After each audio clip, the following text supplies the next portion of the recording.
I recently completed the XQ69 build and modified the internal extension power cable of the case, besides one or two hiccups like the power button LED or the radiator mounting holes.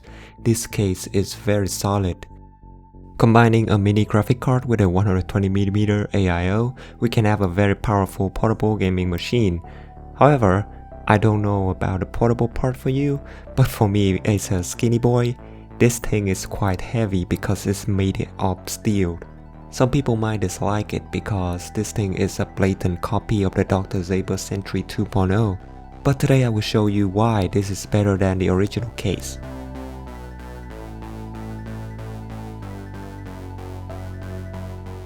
All of these changes were discovered when I was looking back at my previous videos. I showed that we cannot combine the Trident Z RGB, water cooler, and a 2.5-inch SSD together. Not only the RAM interferes with the SSD, those two also prevents us from running the tubes of the liquid cooler. However, I found out that we can still install all of them.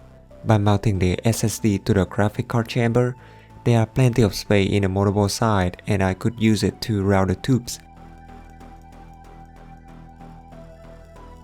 Installing the drive cables is not a problem either, but I highly recommend using a fan grill to avoid damaging the fan blades just in case accident happens.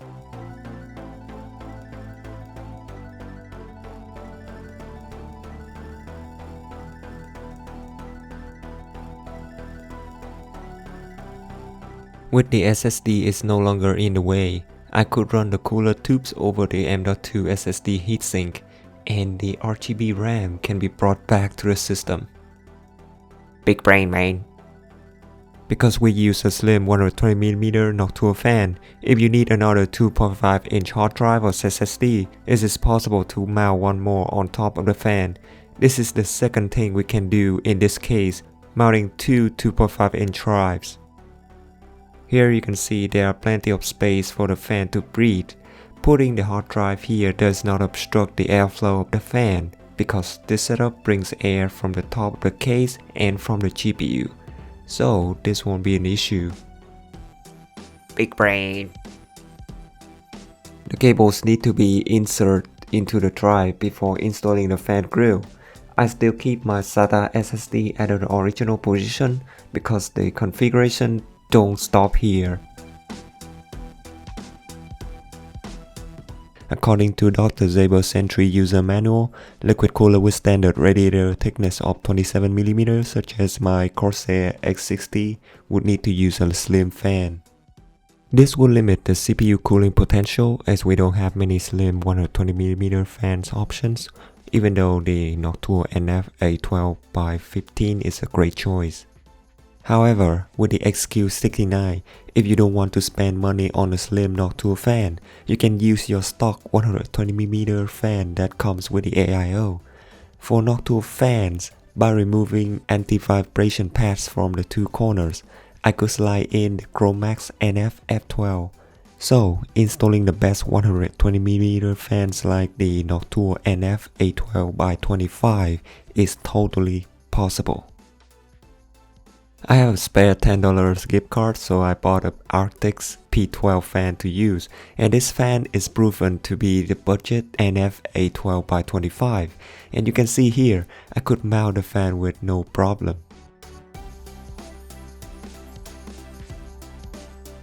All of these are impossible to do in the Sentry 2 because of the GPU back support, which leaves no space for the SSDs to be mounted. If you can't even install a full-size fan in that case, the fan would have no room to breathe because of the design, which chokes the airflow. So now there are two things that I need to test. With a slim Noctua fan, the hot air created by the GPU can be immediately pushed out of the case. For a thicker 120mm, that area is now blocked, so I expect to get worse temperature for the graphic card. As the fan is now thicker, it is also closer to the case panel. I also need to test if pushing hot air out or pulling cool air in would bring a better result. I got my result back very quickly, less than 10 seconds with IDA64. Temperature shot to 89 degrees C, so I stopped. From this angle, You can see that the white part, which is the fan, completely blocks the vent holes of the case, so there is no air can get inside. I flipped the fan and used it as intake.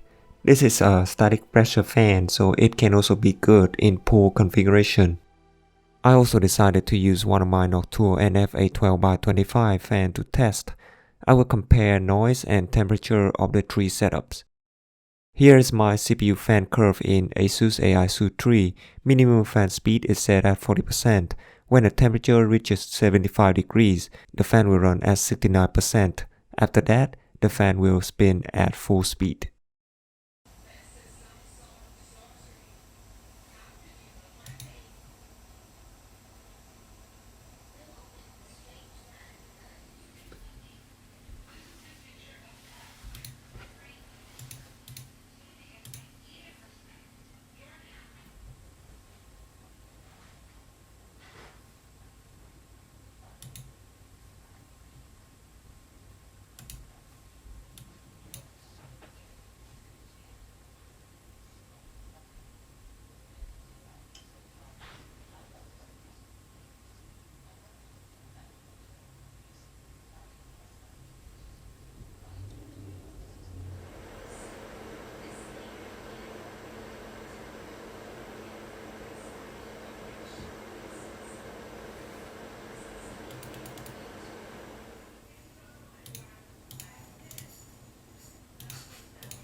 From the results, we can see that during CPU load, the slim Noctua fan was the hardest and loudest among three. When I ran IDA64 with the RTX P12 and the Noctua NF812x25, the two full-size fans were both very quiet and I could not hear the difference between idle and CPU load. In gaming, as predicted, the slim Noctua fan could keep the GPU temperature low and far from 80 degrees. It was a very cool day when I recorded these videos. But for hotter days, I believe the two thick fans would make the graphic card go over 80 degrees Celsius. There was no difference between the three fans in noise in gaming because the graphic card was screaming. Now you can see, with the XQ69, you can customize your setup depends on your need. If the CPU is too hot, you can use a full-size fan to lower the temperature. If you want to maintain the graphic card clock speed, then a slim fan is also a good choice. Plus, storage expansion is not a problem with this configuration. Based on the price, hardware support and performance, I think you can form the judgment between this case and the Dr. Zaber Sentry 2.0. In the next video, I will test some compatible air coolers such as the Cryorig C7 or the outperform Black Ridge. I'm very curious about the performance of the two coolers on the Ryzen 3700X in this case. If you need to buy, all the parts are listed in the description. Subscribe and I will see you in the next video. Bye bye.